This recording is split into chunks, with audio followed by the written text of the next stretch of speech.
నమస్తే ఫ్రెండ్స్. తెలంగాణ రాష్ట్రంలో municipal elections ముగిశాయి. ఇప్పుడు కౌంటింగ్ జరగబోతుంది. ఒకవేళ మున్సిపాలిటీలో ఉన్న వార్డులలో రెండు పార్టీలకు గనక ఈక్వల్ వార్డ్స్ గనక వస్తే మరి అప్పుడు ఎవరికి చైర్మన్ పదవి దక్కే పరిస్థితి ఉంటుంది, మరి ఆ చైర్మన్ పదవిని ఎలా నిర్ణయిస్తారని చెప్పి చాలా మంది ఫోన్ చేసి అడుగుతున్నారు. దీనిపై నా విశ్లేషణ చెప్తున్నాను. మీరు ఈ వీడియోని చివరి వరకు చూడండి. నచ్చితే 10 మందికి షేర్ చేయండి. నేను మీ ఎర్రబెల్లి రజనీకాంత్, పొలిటికల్ అనలిస్ట్. తెలంగాణ ఆంధ్ర రాష్ట్రంలో గత 10 సంవత్సరాలుగా 100 మంది ఎమ్మెల్యేలకి, 30 మంది మినిస్టర్లకి, కొన్ని వేల మంది లోకల్ బాడీ లీడర్లని గెలిపించిన అనుభవం ఉన్న సంస్థ మా రాష్ట్ర రాజనీతి స్ట్రాటజీస్. ఇక విషయంలోకి గనక వచ్చినట్లయితే ఒక మున్సిపాలిటీలో 20 వార్డులు ఉన్నాయి. 20 వార్డులలో ఒక పార్టీకి 10 వార్డులు వచ్చాయి, ఇంకో పార్టీకి 10 వార్డులు వచ్చాయి. మరి అప్పుడు ఎవరు చైర్మన్ వెన్నుకునే పరిస్థితి ఉంటుందని చెప్పి చాలా మంది అడుగుతున్నారు. ఇలాంటి సందర్భంలో బేసికల్ గా చట్టం ఏం చెప్తుందంటే, ఈ మున్సిపాలిటీ కానీ కార్పొరేషన్ ఎలక్షన్స్లో ఎక్స్ అఫిషియో ఓట్స్ అన్నది ఉంటాయి.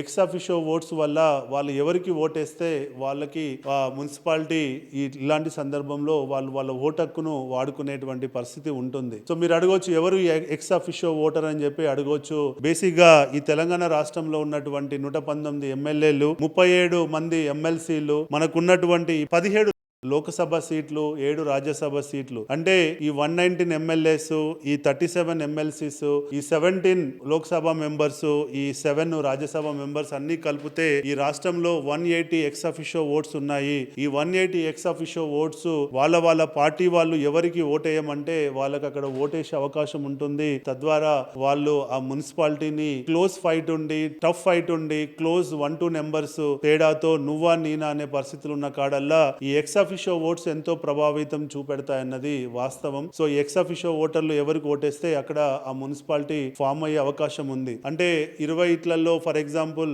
ఒక బీఆర్ఎస్ పార్టీకి 10 వచ్చాయి, ఆడ కాంగ్రెస్ కి 8 ఉన్నాయి అనుకుందాం. 20 వార్డులలో ఒక మున్సిపాలిటీలో 20 వార్డులలో బీఆర్ఎస్ కి 10 వార్డులు ఉన్నాయి, 8 వార్డులేమో కాంగ్రెస్ కు ఉన్నాయి. కానీ అక్కడ 2 వార్డులు ఇండిపెండెంట్స్, అదర్స్, బీజేపీ ఉందనుకుందాం. ఈ పరిస్థితిలో బీఆర్ఎస్ 10 తోటి మున్సిపాలిటీ ఫామ్ చేయొచ్చు. కానీ ఒకవేళ కాంగ్రెస్ విప్ జారీ చేసి 3 సీట్లు ఎక్స్ అఫిషియో ఓట్లు గనక మున్సిపాలిటీలో గనక ఇస్తే ఈ 8+3 కలిపితే 11 అయ్యే పరిస్థితి ఉంటుంది. అప్పుడు ఆ 11 వల్ల కాంగ్రెస్ ఆ మున్సిపాలిటీలో చైర్మన్ ని డిక్లేర్ చేసే పరిస్థితి ఉంటుంది. ఇదండి లెక్క.